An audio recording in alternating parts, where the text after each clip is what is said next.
तो anime fans तैयार हो जाओ, 2025 के एनिमे लाइनअप का ब्रेकअप पूरा फायर होने वाला है। न्यू सीजन्स, फ्रेश स्टोरी और इंसेन एनिमेशन के साथ ये साल एनिमे लवर्स के लिए एक ड्रीम कम ट्रू होगा। लेकिन इतने सारे एनिमेज में से क्या देखने चाहिए तो इतना मत सोचो, क्योंकि तुम्हारा भाई है। मैं तुम्हें बताऊंगा कि ऐसे कौन से 5 एनिमेज है जो तुम्हें 2025 में बिल्कुल मिस नहीं करने चाहिए, जिसमें mind blowing actions, crazy comedy, dark twist and powerful characters. और जो नंबर 1 पे है भाई, वो तो पूरा इंटरनेट ब्रेक कर रहा है, लिटरली इंटरनेट ब्रेक कर रहा है। तो बिना टाइम वेस्ट किए चलो स्टार्ट करते हैं top 5 animes of 2025 and let's go. तो नंबर 5 पे है साकामोटो डेज। सोचो, एक दुनिया का सबसे बड़ा डेंजरस हिटमैन एक दिन रिटायर हो जाए सिर्फ एक सिंपल लाइफ जीने के लिए। लेकिन क्या एक असैसिन अपनी पुरानी लाइफ से दूर भाग सकता है? तो आंसर है बिल्कुल नहीं। तो मीट हमारे एनिमे के मेन प्रोटैगनिस्ट टारो साकामोटो, एक टाइम का सबसे बड़ा किलर जो अब एक शांत स्टोर का ओनर है। नो मोर गन्स, नो मोर मिशन, सिर्फ एक पीसफुल जिंदगी चाहता है। इसके बेस्ट मोमेंट में मैं बात करूँ तो जब साकामोटो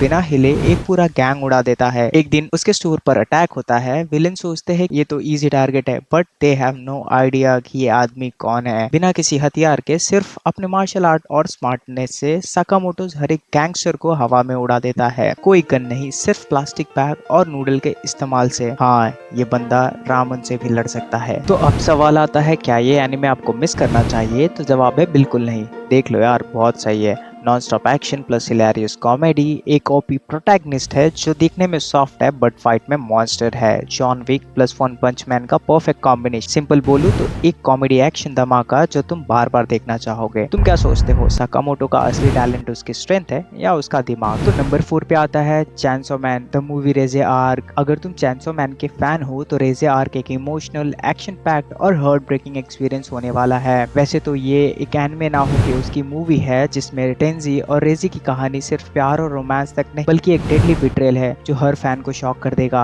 इस एनिमे का बेस्ट मोमेंट जब रेजी अपनी बॉम्ब डेविल फॉर्म को एक्टिवेट करती है और डेंजी, जो अब तक सिर्फ एक सिंपल लव स्टोरी सोच रहा था, कैफे की एक प्यारी लड़की जिसे उसने अपनी लाइफ का सबसे खूबसूरत हिस्सा माना था, लेकिन तब चेंज हो जाता है। एक एक्सप्लोजन होता है जिसमें डेंजी हवा में उछल जाता है, उसका पूरा बदन खून से भर जाता है। लेकिन जब मिस्ट हटता है तो रीजे अपने एक अलग फॉर्म में निकल के आती है, जो कि है फॉर्म डेविल का फॉर्म। डेंजी शॉक में है। रीजे एक क्रीपी स्माइल देती है और कहती है, sorry Danzy, you are just a mission. Cut गया भाई बेचारे का। डेंजी को फर्स्ट सीजन में सिर्फ रीजे ही थी जो शांत कर सकती थी, लेकिन अब वही उसके लिए मेंटल ट्रॉमा बन चुकी है। अब सवाल ये आता है, क्या ये मूवी वर्थ वॉचिंग है? तो इंसेन एक्शन सीक्वेंस और ब्रूटल फाइट के साथ डेंजी की सबसे पेनफुल और इमोशनल स्टोरी आर, पापा का माइंड ब्लोइंग एनिमेशन, तो definitely you should give a try. तो अब बात करते हैं नंबर 3 के एनिमे की, जो की है ड्रैगन बॉल दाइमा। अगर तुम ड्रैगन बॉल्स के फैन हो तो ड्रैगन बॉल दाइमा एक मस्ट वॉच एनिमे है। बचपन का श्राप, नए दुश्मन और एक लेजेंडरी मूवमेंट जो हर फैंस को चिल्स दे देगा। तो अब बात करते हैं इस एनिमे के बेस्ट मूवमेंट की। तो बैटलफील्ड तबाह हो चुका है, गोकू गिर चुका है और हर कोई सोच रहा है कि अब क्या, और तभी वो होता है जो किसी ने भी नहीं सोचा था। गोकू, जो अब तक सिर्फ अपने बेस फॉर्म पे लड़ रहा होता है, अंदर से एक नई पावर महसूस करता है। गोकू की आंखें चमकने लगती है और एक गोल्डन रेड ऑरा उसके आसपास फैल जाता है। सुप्रीम डीमन किंग गोमा भी शॉक्ड है कि भाई ये क्या है। गोकू एक नए फॉर्म में अपग्रेड है, जो कि है उसका सुपर सायन 4 का फॉर्म। उसका एक पंच और पूरा बैटलफील्ड हिला दे रहा था। और भाई ये फॉर्म तो गॉड टियर फाइटर फॉर्म भी ज्यादा पावरफुल लग रहा था। अब सवाल ये आता है, क्या ये एनिमे आपको मिस करना चाहिए? तो जवाब है बिल्कुल नहीं। बचपन का एक नया प्लॉट ट्विस्ट, तो डीमन किंग गोमा जैसे आइडेंटली विलन, गोकू का super Saiyan ultimate form full on nostalgia वाली फीलिंग देता है। इसमें सिर्फ 20 एपिसोड्स है तो ज्यादा लंबा भी नहीं है, तो सिर्फ फटफट जाके देख सकते हो और खत्म कर सकते हो। वैसे तो ये एनिमे आया 2024 की एंडिंग में था, बट मैं स्टिल रेकमेंड करूंगा 2025 में। जिसने नहीं देखा है जाके देखो, और जिसने देखा है कमेंट करके बताओ कि सुपर सायन 4 का फॉर्म या गॉड को टक्कर दे सकता है। अब बारी आती है नंबर 2 के एनिमे की, जो की है चेंशु। एक एनिमे जो आपको सोचने पर मजबूर कर देगा। इसके डीप और इमोशनल स्टोरी के साथ ये एक मास्टरपीस है, बिलीव मी। इस एनिमे में ऐसे ऐसे जॉ ड्रॉपिंग मोमेंट्स है जिसमें वो ड्राइंग को ही बना के रियलिटी चेंज कर देती है। अब बात करते हैं इस एनिमे के एपिक मोमेंट्स की। तो इसमें एक ऐसा मोमेंट आता है जब नेत्सुको अपनी ताकत पहली बार यूज करती है। इमेजिन करो, एक बर्निंग बैटलफील्ड है, हर जगह सिर्फ तबाही और मौत का मंजर है। नेत्सुको तब सिर्फ एक सिंपल एनिमे डायरेक्टर थी जो अपने ड्राइंग से नए वर्ल्ड्स क्रिएट करती थी, लेकिन इस नए दुनिया में जो भी वो क्रिएट करती थी वो रियलिटी बन जाता था। और तभी सबसे डेडली मॉन्स्टर रेवन टाइटन पूरी सिटी को तबाह करने लगता है और हर कोई भाग रहा है, लेकिन नेत्सुको के पास कोई भी वेपन नहीं है। तभी एक ऐसा मोमेंट आता है जो आपको गूज़बम्प्स दे देगा। नेत्सुको अपने ट्रेम्बलिंग हाथों से एक स्केच ड्रॉ करती है, एक वॉरियर, और उसका ड्रॉन कैरेक्टर रियलिटी में आकर उस मॉन्स्टर से लड़ता है, लिटरली लड़ता है। एक एनिमे क्रिएटर जो सिर्फ पेपर और पेंसिल का यूज करती थी, अब अपने ड्राइंग से रियलिटी को कंट्रोल कर रही है। सुनने में थोड़ा और लगता है ना, पर जब तुम ये एनिमे देखोगे तो इसके एपिसोड्स पे एपिसोड देखते ही रह जाओगे। इस एनिमे में बस 12 एपिसोड्स है, बट उतना काफी है आपको इमोशनल और विजुअल एक्सपीरियंस कराने के लिए। पर अब सवाल ये उठता है, क्या ये एनिमे आपको मिस करना चाहिए? तो जवाब है बिल्कुल नहीं। यूनिक और mind blowing concept, superb animation जो हर फ्रेम में एक पेंटिंग बना देता है, ऐसी कहानी जो सिर्फ फैंटेसी नहीं बल्कि इंडस्ट्री की असली रियलिटी को दिखाता है, एक्शन, इमोशंस और नॉस्टैल्जिया का परफेक्ट ब्लेंड। और तुम्हें क्या लगता है, अगर तुम्हें ऐसी पावर मिली तो तुम क्या ड्रॉ कर सकते हो? तो अब बात करते हैं नंबर 1 के एनिमे के, जो कि है सोलो लेवलिंग का सीजन। सोचो, एक लड़का जो दुनिया का सबसे कमजोर हंटर था,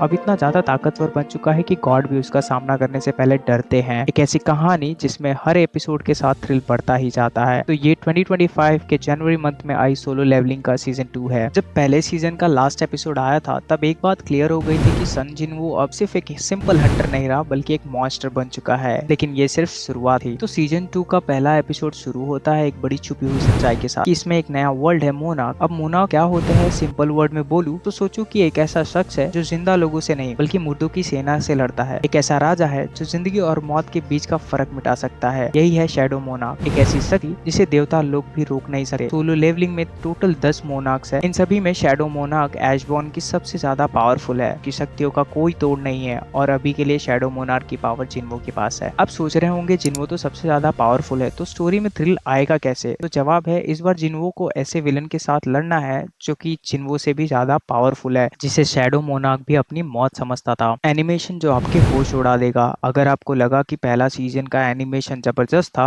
तो आपने अभी तक कुछ देखा ही नहीं है। इवन पिक्चर्स ने इस बार का लेवल ही चेंज कर दिया है। हर फाइट सीन इतना स्मूथ है कि लगता है कि आप कोई हाई बजट मूवी देख रहे हो। सबसे अच्छी बात, इस बार आप सोलो लेवलिंग सीजन 2 को हिंदी में भी देख सकते हैं। और सबसे बड़ा सरप्राइज, राणा दग्गुबाती जी की आवाज जो कि विलन को कास्ट की गई है, ऐसा लगता है कि किसी Hollywood level type of dubbing की गई है। जिन्वो की भी आवाज एकदम सॉलिड कास्ट हुई है और डायलॉग्स में भी असली फील आता है। ऐसा लगता है कि हाँ, तुम कोई एक अच्छा एनिमे देख रहे हो जो कि थ्रिलर टाइप है। तो ये थे टॉप 5 एनिमे जो तुम्हें 2025 में बिल्कुल भी मिस नहीं करने चाहिए। क्या तुम्हारा फेवरेट एनिमे इस लिस्ट में था या नहीं? प्लीज कमेंट करके बताइए। अगर आपको वीडियो पसंद आई तो लाइक करो, और अगर आप चाहते हैं कि मैं और ऐसे एनिमे के एपिक कंटेंट्स लाते रहूं तो प्लीज सब्सक्राइब करना मत भूलना। And that's it for the video.